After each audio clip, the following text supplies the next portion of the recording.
What the fuck was that? Sa unang appearance ni Nahoya Kawata aka Smiley sa Tokyo Revengers ay nakita nating isa siyang masiyahing tao at ipinakilala ito bilang 4th Division Captain ng Touman.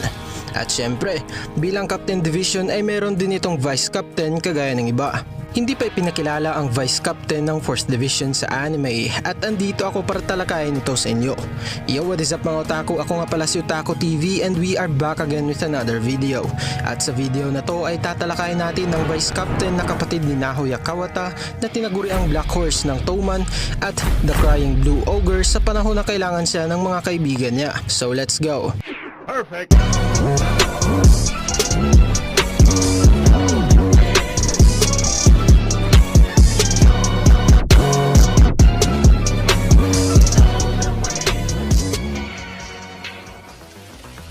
Ang taong to ay si Soya Kawata na isang kakambal ni Nahoya. Ipinakilala ito sa chapter 126 bilang Vice Captain ng 4th Division ng Touman. Kung gaano kamasiyahin si Nahoya ay ganon rin ang kabaliktaran ng ugali ni Soya, which is pikon o palaging nagagalit. Yun nga, kahit magkapatid silang dalawa ay may malaking pinagkaiba sa ugali nila. Otaku, paano ipinakilala si Soya sa chapter 126?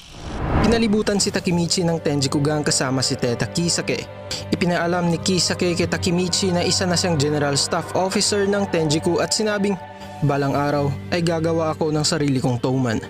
At kalaunan ay umalis rin ito. Ilang sandali ay dumating si Muchi Suzuki aka Muchi na isa sa Big Four ng Tenjiku kasama si Chifuyu na walang malay. Hinagis ni Muchi si Chifuyu sa harap nila Takemichi at sinabihan ang mga kasamahan niya na bugbugin silang Takemichi hanggang sa magtanda sila at hindi nalalaban sa kanila. Umalis si Muchi at naghanap pa ng ibang division captain ng Touman. Nagpanik silang Takemichi dahil sa dami ng mga kasamahan ni Muchi. Nang aatake na sana sila ay may narinig silang mga kasamahan nila na nasasaktan at sumisigaw na andito na ang Twin Devils. At dito nagpakilala si Soya.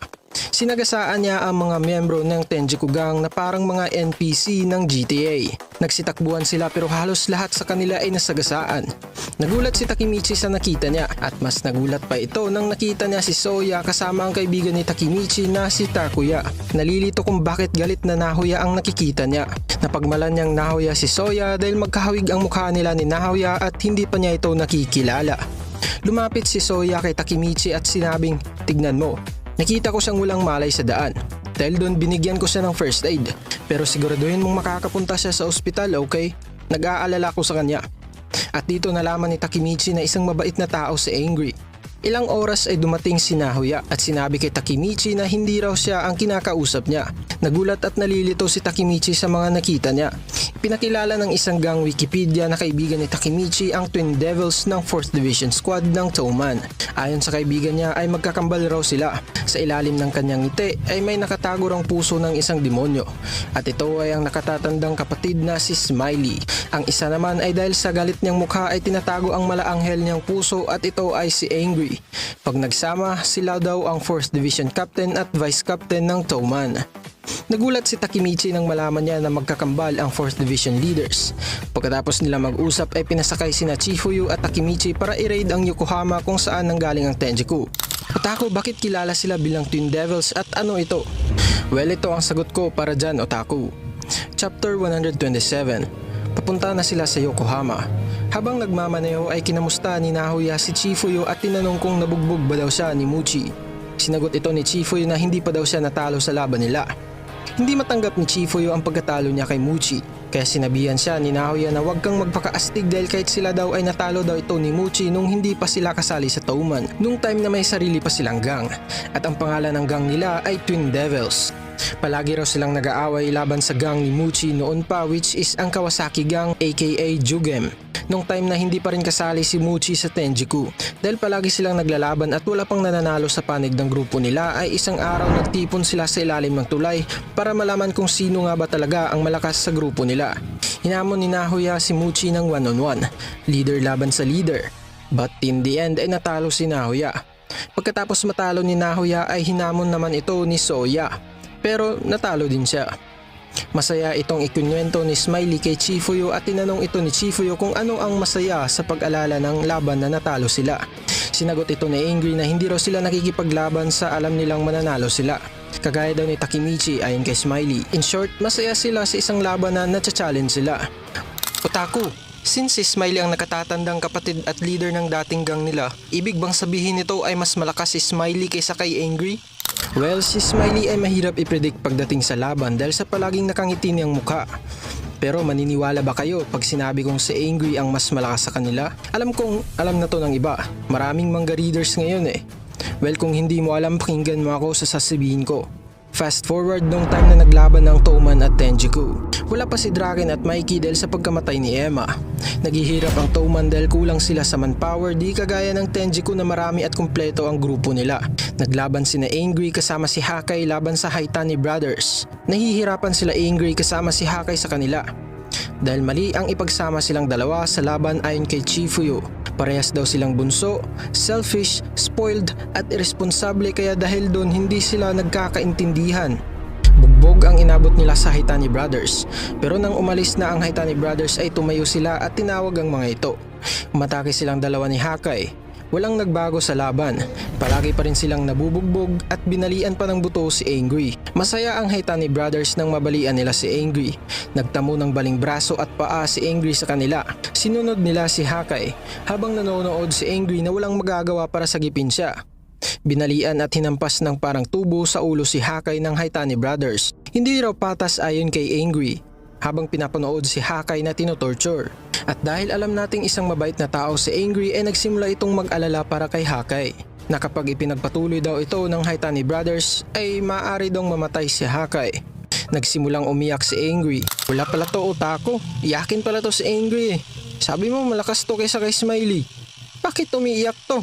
Oh, Otaku, iyakin talaga yan si Angry at ito ang explanation ko dyan. Okay, para mas maintindihan mo ay bibigyan kita ng mas detalye pang explanation tungkol sa iyakin na Angry. Habang naglalaban sina Angry at Hakai, sina Smiley naman at Mitsuya ay nag-uusap tungkol kay Angry. Natulala si Smiley at tinanong ito ni Mitsuya kung bakit siya napatulala. At sinagot ito ni Smiley na okay lang ba kaya si Angry na mag-isa? Paano kung iiyak na naman siya? Ang overprotective mo naman. Huwag kang mag-alala, malakas yung dalawa ayon kay Mitsuya. Mabait daw si Angry na sa sobrang bait ay hindi na kayang sumuntok kahit kanino nang sinasadya. Pero kapag nagsimula na siyang umiyak, ibang usapan na yon. Ayon kay Smiley, nalilito si Mitsuya sa mga sinabi ni Smiley. Ipinagpatuloy ni Smiley ang mga sinabi niya at sinabing kapag umiyak siya ay matatanggal ang kanyang limiter at ang demonyo ay makakalaya ayon kay Smiley. Noong grade 4 pa daw si Smiley ay binuli raw siya ng mga middle schooler. Nakita daw ni Angry na binubuli si Smiley at nagsimula itong umiyak. Ang huli na lang daw naalala ni Smiley ay nagkaroon ng severe injuries ang mga bata na bumuli sa kanya at ginagamot ito sa ospital.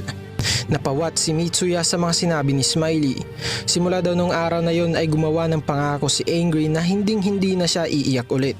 Kasi kapag iiyak siya ay sumusobra siya at ayon kay Smiley ay mas 100 times pa siyang malakas kaysa sa kanya. Back to the fight, yun nga dahil gusto pang lumaban ni Angry ay pinaalala ni Rindo sa kanya na may baling braso at paa siya. Pinigilan pa nga si Angry ni Hakai dahil nag-aalala rin siya para sa kanya. Pero hindi nakikinig si Angry at nagpatuloy pa ring maglakad patungo kay Rindo. Naiirita si Rindo kay Angry at nilapitan para balian ulit.